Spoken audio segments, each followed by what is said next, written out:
ከመንግስታት በፊት የኮንሶ ህዝብ እዚህ ከሰፈረበት ጊዜ ጀምሮ የራሱ ህግ ስነ ስርዓት አለው።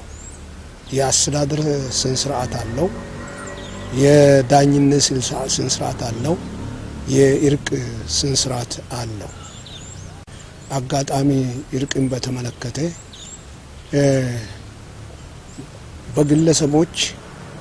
የግለሰቦች በቀላሉ የሚያልቅ ጉዳይ ነው። እነዚህ ሁለቱን ሰዎች አቀራርቦ በቀላሉ አንተ ምንድነው የተቀየምከው? አንተ ምንድነው አጠፋው? አንተ ምንድነው እሱን ለምንድነው በደልከው? ተብሎ እዛው በቀላሉ ወይ በቤተሰብ ደረጃ ወይ በጎሳ ደረጃ በቀላሉ የሚያልቅ ነው።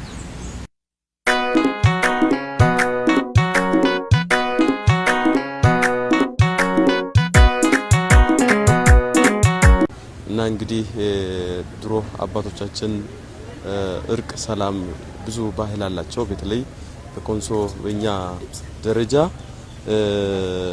የእርቅ ሰላም እስከታች ድረስ መዋቅር ድረስ አሁን ላይ መንግስት ራሱን የቻለ መዋቅር ከታች ጀምሮ እስከ ላይ ድረስ እንዳለው መሰረት በተመሳሳይ ድሮም በአባቶቻችን አካባቢ በዛ ልክ ነበር። እርቅ ሰላም በዛ ልክ ነው ህረርጊ ያለውና ከታች መጀመሪያ ከጓደኝነት ይጀምራል። ከዛም በኋላ ወደ ኮሳ ይመጣል። ከኮሳ ካለፈ ደግሞ ወደ ሰፈር ይመጣል። ከሰፈር ካለፈ ደግሞ ወደ ቀበሌ እንዲህ ያለ እስከ ላይ ድረስ ችግሮች ወይም እርቅ የሚፈጸምበት ሁኔታዎች አሉ።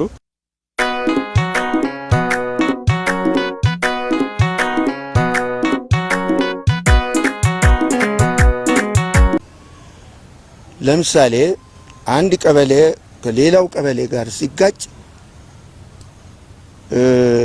ግጭቱ መጀመሪያ ከታየ ዳውራ የሚባሉ ከሰሙ መሀል ገቡና ተወት ይጣሉ።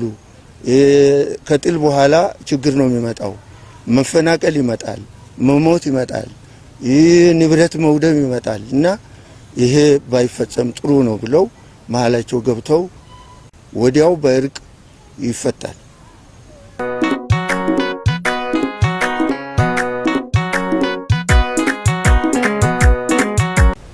እሺ የኮንሶ ህዝብ ባህል እርቅ፣ ሰላምና ስነ ስርዓት ያው እንደ አካባቢው ይለያያል።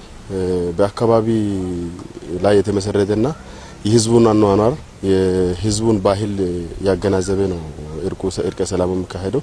ስለዚህ በአንድ አካባቢ የሚደረገው እርቀ ሰላም ላይ ያ መጀመሪያ ላይ የአካባቢውን እሴት ምን ይመስላል፣ የአካባቢው አኗኗርና ባህሉ ምን ይመስላል የሚለው ይሄ ተጨባጭ ሁኔታ መታወቅ አለበት።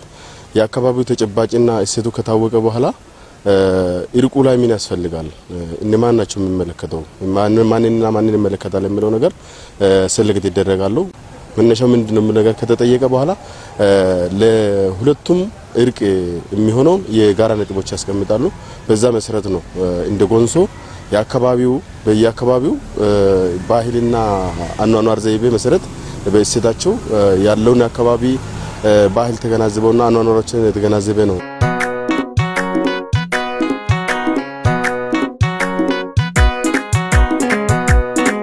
እሺ ያው እንደ ኮንሶ ዞን ኮንሶ ማህበረሰብ የራሱ ሆነ ባህል የራሱ ሆነ ወግ ያለው የራሱ ማንነት ያለው ህዝብ ነው። በዙስ ደግሞ መገለጫ ከሆኑት በተለያዩ ግጭቶችን የሚፈታበት የራሱ ሆነ ስርዓት አለው። ሰዎች ከልጅነት አንስቶ እስከ እውቀት በሚያድጉበት ሰዓት ሰው ሲያጠፋ የሚቀጣበት የራሱ ስርዓት አለውና በዚህ አግባብ ህዝቡ ከዘመን ወደ ዘመን ተሸጋግሮ እዚህ አሁን ባለበት ደረጃ ይገኛል። ለምሳሌ አንድ ሰው ጥፋት ባጠፋ በሰፈር በማህበራዊ ኑሮ ቀውስ ቢኖር ቅጣቶች አሉ። ከዛም አልማር ብሎ ከአንድ ሁለት ሶስት ጊዜ ካስቸገረ ከሰፈር ወደ ሌላ ሰፈር የሚሰደድበት የሚባረርበትም አሰራር የራሱ ሆነ ሆራታ የሚባል ቅጣት አለው። ከዛ ሳልፍ ያው ይሄ ስርዓት የሚፈጸመው በትላልቅ አባቶች ሽማግሌዎች ትናንትና ትውልድን ባሻገሩ አባቶች የሚፈጸም የራሱ ሆነ ስርዓት ነው።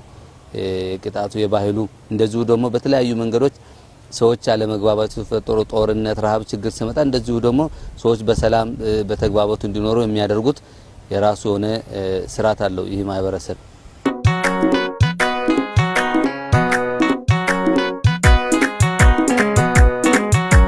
ኮንሶ የራሱ የሆነ የግጭት አፈታት ስርዓት አለው። በሽማግሌ የሚፈጸም ስርዓት አላቸው እና ከዚህ አንፃር ለምሳሌ አሁን ወደ መጥፎ ነገር ሊያመራ የሚችለው በሽማግሌዎች እርቅ ሲካሄድ ሽማግሌዎች በሚመጡበት ጊዜ ማህበረሰቡ ይህንን ተገንዝበው ይተዋሉ። ወደ ከፋ ነገር እንዳይሄዱ እሱን ይተዋሉ ማለት ነው።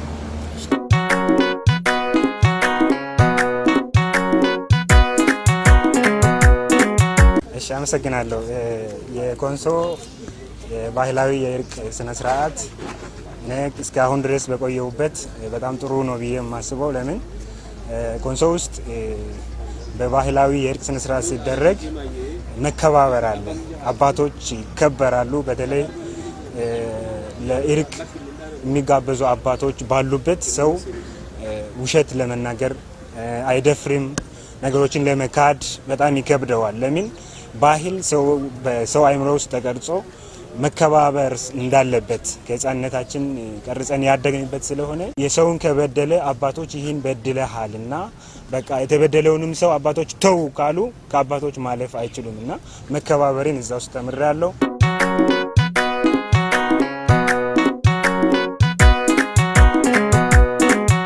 አንድ ሁለት ወገኖችም ወንድሞችም ቢሆኑ ከተጣሉ ያው ሰፈር ላይ ያው የአገር ሽማግሌዎች ሁለቱ ይቀርቡና ያው በተጣሉበት ያው እንትን ያሉትን ያወራሉ። ከሁለቱም አንፃር ያው የአገር ሽማግሌዎችም ቢሆን እነሱ የተቀያዩበት ወይም የተጣሉበትን ሰምተው ለማስታረቅ ይሞክራሉ። ከዛ ውጪ ያው ወደ ክስም እንዳይሄዱ በተለያየ በሌላ ጉዳት አንዱ ላይ እንዳያደርስ በዛው በሰፈር ሽማግሌዎች እርቅ በዛ መሃል በሁለቱ ችግራቸውን የጣሉበትን ፈተው በዛ ልክ እንትን ማለት ይችላሉ ማለት ችግራቸውን ይፈታሉ።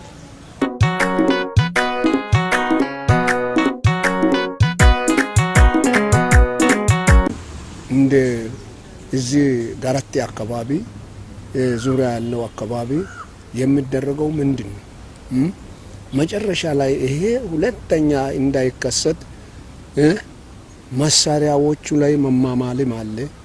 እንደገና ደግሞ እንትን ከብት ያረጀች ላም ተፈልጋ ታርዳ የሷ አጥንት ተሰባብሮ ሰው አይበላም ይቀበራል እንጂ ያ ሁለተኛ ይሄንን አይነት ነገር ያስነሳ ጸብ ያስነሳ ግጭት ያስነሳ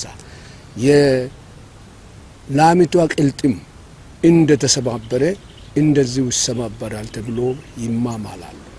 ከዛ በኋላ እርቀ ሰላም እንዲወርድ ይደረጋል። እርቀ ሰላሙ ወርዶ በዛ ላይ ከዛ በኋላ ህዝቡ መቀላቀል መጀመሪያ የተቀያየውና የተራራቀው ሰው መቀላቀልና በገበያ ደረጃም በእርሻ ደረጃም በቀፎ ስቀላ ቦታም የትኛውም ቦታ አብሮ ተንቀሳቅሶ ተቀላቅሎ መኖሩን የቀድሞ እንትን ወደ ቀድሞው ሰላማዊ ኑሮ ይመለሳል።